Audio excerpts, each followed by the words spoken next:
Railway ఛార్జీలను పెంచుతూ ticket బుకింగ్లో కొత్త నిబంధనలు జోడిస్తూ కేంద్రం ఉత్తర్వులు జారీ చేసింది. ఈ అర్ధరాత్రి నుంచి కొత్త రైల్వే ఛార్జీలు టికెట్ బుకింగ్లో అమలులోకి వస్తాయని రైల్వే శాఖ వెల్లడించింది. సెకండ్ క్లాస్ ఆర్డినరీకి 500 కిలోమీటర్ల వరకు సాధారణ ఛార్జీలే ఉండనున్నాయి.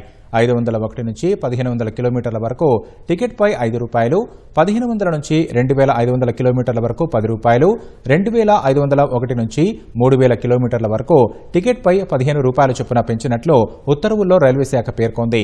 Ordinary sleeper class, first class ordinary టికెట్లపై కిలోమీటర్కు 60 పైసా చొప్పున పెంచింది.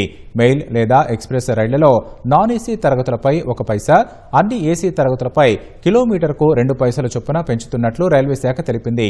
రిజర్వేషన్ ఛార్జ్, సూపర్ ఫాస్ట్ సర్ఛార్జీల్లో మాత్రం మార్పు ఉండదని స్పష్టం చేసింది.